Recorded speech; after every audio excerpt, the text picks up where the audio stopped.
नफरत के सहारे जिए। जी, मैं दूसरे चक्कर में आता हूँ, थोड़े अपने आंसर्स को छोटा रखेंगे हम लोग वक्त की कमी के कारण।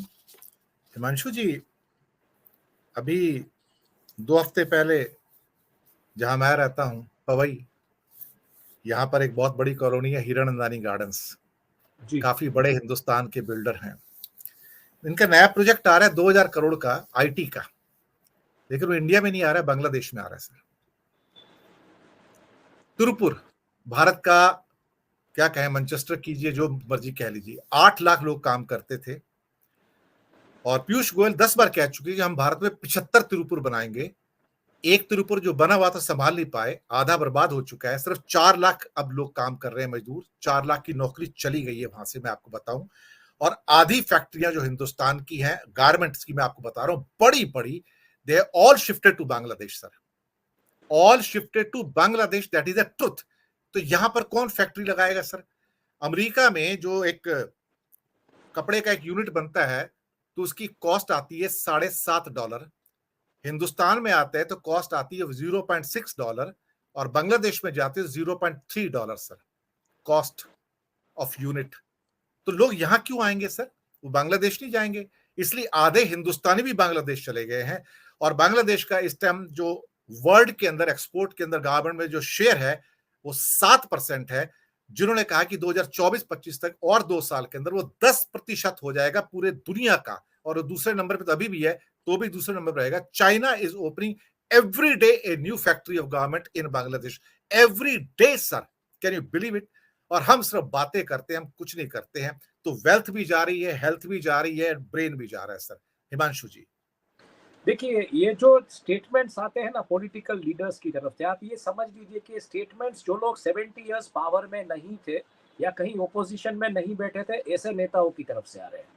ये स्टेटमेंट कभी आपने यशवंत सिन्हा जी की तरफ से नहीं देखा होगा, या मुरली मनोहर जोशी जी की तरफ से नहीं देखा होगा, या लालकृष्ण आडवाणी जी की तरफ से नहीं देखा। वो नेता मैं बोल रहा हूँ जो एक जमाने में अपोजिशन में बैठा करते थे, जिनको इस देश की जो समस्या है, जिनको इस देश के जो मुद्दे हैं उनके बारे में पता था। मैन्युफैक्चरिंग सेक्टर को लेके आप मुझे बताइए, आईआईएम में हर साल जो सिलेक्शन होता है, मैन्युफैक्चरिंग सेक्टर कितने लोगों को एम्प्लॉयमेंट देता है? मैन्युफैक्चरिंग सेक्टर की आज हालत ये है हिंदुस्तान में कि अगर आप पर कैपिटा कंजम्पशन किसी भी सेक्टर में देख लीजिए, चाहे पावर सेक्टर हो या आइसक्रीम का हमारा कंजम्पशन हो या हमारा चाय का कंजम्पशन हो, हम ऑलमोस्ट वर्ल्ड एवरेज के 1/3 पे। लेकिन वो हम कभी भी मतलब उसको मैन्युफैक्चरिंग को जिस तरीके से हमको अनटैप करना चाहिए वो हम नहीं कर पा रहे हैं। नहीं कर पा रहे हैं, क्यों नहीं कर पा रहे हैं? क्योंकि ऐसे स्टेटमेंट्स ऐसे नेताओं की तरफ से आते हैं जो जिनका एक वो बेसिकली बोलते हैं ना, ख्याली पुलाव पकाते हैं वो लोग। उनको बेसिकली पता नहीं है कि टेक्सटाइल इंडस्ट्री या मैन्युफैक्चरिंग सेक्टर या प्लास्टिक मैन्युफैक्चरिंग सेक्टर या कोई भी मतलब उसकी बेसिक समस्याएं क्या है, लेबर प्रॉब्लम्स को लेके क्या समस्या है, इलेक्ट्रिसिटी को लेके क्या समस्या है, वाटर कंजम्पशन को लेके क्या समस्या है। तो ये चीजें आने वाली है। मुद्दा ये नहीं है। मुद्दा क्या है, मान लीजिए कि ऐसी कंपनियां आती है, लेबर फोर्स तरीके से आपको मिल जाएगी इस देश में क्योंकि बस्ती इतनी बड़ी है। बट समझना ये कि जो एजुकेटेड मिडिल क्लास है वो आज कहाँ जाएगा? आज सबसे बड़ा डिसरप्टर टेक्नोलॉजी हो चुका है। आप देख रहे हैं पिछले सालों में कोरोना के टाइम पे जिस तरीके से आईटी सेक्टर में नौकरियां दी, खास करके फॉरेन कंपनीज ने, तो उनको लगा कि डिमांड बढ़ रही है तो उन्होंने बहुत सारे लोगों को नौकरियां दी। और जैसे ही मतलब वो डिमांड का स्ट्रेट हो गया तो अब वो लोग बोल रहे हैं कि अब ये नहीं हो पा रहा है और हम लोग मतलब लोगों को निकाल रहे हैं as a part of cost cutting. एक तरफ अमेरिकन इंटरेस्ट रेट बताए तो आप ये देख रहे हैं silver gate bank, silicon valley bank, signature bank, सब कुछ हो रहा है। तो प्रॉब्लम ये है, मतलब ये प्रॉब्लम इंडिया में इससे इसलिए ज्यादा दिखाई दे रही है क्योंकि आपकी जो मतलब देश की जो बस्ती है वो ज्यादा है और मिडिल क्लास पॉपुलेशन। आज एक मिडिल क्लास फैमिली में से मान लीजिए कि कोई पिता अपने दोनों संतानों को पढ़ाता है, बेटे को बेटी को, मान लीजिए 40-50 हजार की उसकी सैलरी, तो इसमें वो पढ़ा के वो चाहता है कि वो एक खुशनुमा जिंदगी जिए आने वाले दिनों में अपने बच्चों के साथ। जब वही नहीं दिख रहा है, एम्प्लॉयमेंट अपॉर्चुनिटीज आपको नहीं दिख रही, तो आप क्या करेंगे? आप बेशक ये देश छोड़ेंगे। और ऐसा नहीं है, देखिए वहां जाके लोग मतलब उस लेवल की नौकरियां कर रहे हैं, वहां पे भी बहुत सारी समस्या है। तो वहां पे भी वो 2-2 3-3 शिफ्ट में काम करते हैं। कहीं कोई पेट्रोल पंप अटेंडेंट के तरीके से काम करता है, कोई मतलब स्टोर्स में काम करता है। सीधी आपको नौकरी मिल जाती है ऐसा भी नहीं है, कोई मतलब फार्म्स में जाके एप्पल पिकअप करता है। तो लेकिन जो जो लेबर का जो वेज है, मान लीजिए कि अगर वो 1 घंटे का $15 कमाता है, तो $15 आप 8 से मल्टीप्लाई कीजिए, कितना हुआ? तो करीबन वो हो जाता है आपका नॉट लेस देन ₹1000 1200 दिन रुपए का। समझो। बिल्कुल, तो 1200। आपको ₹1200 का यहाँ पे अपॉर्चुनिटी है आज, समझना ये पड़ेगा हमको। ये अपॉर्चुनिटी सरकार को यहाँ पे क्रिएट करनी पड़ेगी। हाँ, बिल्कुल एक पैनल ने अपने तरीके से अपना व्यू रखा। भाई साहब ने अपने तरीके से मतलब बोला कि मैं व्यंग नहीं कर रहा हूँ, पर सही बात है। इकोनॉमिस्ट साहब ने जिस तरीके से बात की कि ग्रामीण जो अर्थतंत्र है उसको लेके जो समस्या है, जो कुछ भी है। बट पहला प्रश्न ये है, क्या लोगों को आज अगर 8 घंटे काम करते हैं तो उनको उतना मेहनताना मिलता है? डिस्पोजेबल, अच्छा मेहनताना भी मिल गया, डिस्पोजेबल इनकम उनके हाथ में है।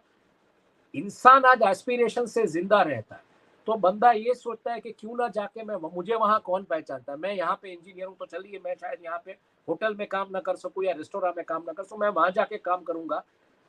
न्यूजीलैंड में जो मतलब जो स्किल्ड अर्थ है, उसमें जिस तरीके से हाई स्किल्ड जॉब्स जो है वो जो बेसिकली जो ये यहाँ पे जो लोग लेबर काम करते हैं मेसनरी का, खास करके कड़िया जो जिसको बोलते हैं गुजराती में, बिल्डिंग लेबर में जो ब्रिक्स लगाते हैं, that is the highest paid job in New Zealand. आप सोच लीजिए, अगर कोई बंदा थोड़ा एजुकेटेड है और ये सीख लेगा तो वहां जाके वो कितना कमाएगा।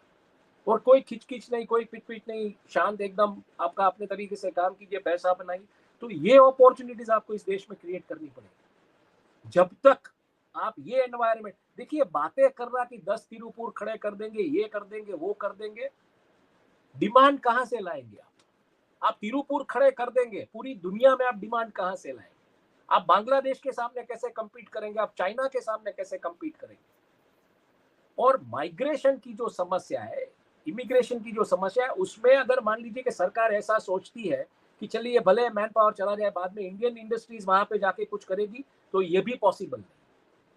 क्योंकि एक बिजनेस फ्रेटर्निटी जो आज ये सोच रही है कि हमारे पास इतना पैसा हो चुका है, हम जाके दूसरे देशों की मतलब मुल्क में सिटीजनशिप ले लेते हैं। जो आप बता रहे हैं ना कि दुबई में इतना रियल एस्टेट में इन्वेस्टमेंट हुआ, ये क्यों हुआ? क्योंकि आज इस देश में अगर आप कुछ इन्वेस्टमेंट भी करेंगे, आपके पास मान लीजिए टैक्स पेड व्हाइट मनी है, तो वो इन्वेस्टमेंट का रिटर्न्स क्या है? क्योंकि आज एक कंट्री की जो इकोनॉमी है वो पूरी एक कंप्रेस होती जा रही है। आप मुझे दुनिया में ऐसा देश दिखाइए जहां पे वो 5th नंबर की लार्जेस्ट इकोनॉमी हो वर्ल्ड की, और 80 करोड़ लोगों को आपको राशन का अनाज देना पड़े। तो ये सबसे बड़ी समस्या, आपको रोजगार देना पड़ेगा। जब तक ये नहीं होगा, एक पूरी इको, देखिए सरकार आई सत्ता में 2014 में ये बोल के कि हम 2 करोड़ नौकरियां देंगे, और बाद में ये सरकार बोलती है कि आप नौकरियां हमसे एक्सपेक्ट मत कीजिए, गवर्नमेंट में भी हम कॉन्ट्रैक्ट लाए, ये सब किया, आप खुद एक एम्प्लॉयर बन जाइए। जब सरकार नौकरी नहीं दे पा रही है, तो जो बंदा कल को निकला है एजुकेशन इंस्टीट्यूट से, वो एम्प्लॉयर कैसे बनेगा? सर वो आप अपना आर्थिक बिजनेस विशेषज्ञ कैसे हैं खड़ा सर। करेगा? हिमांशु जी, आप आर्थिक विशेषज्ञ हैं, मैं एक पॉइंट रेज करना चाहता हूं आपकी आज्ञा से।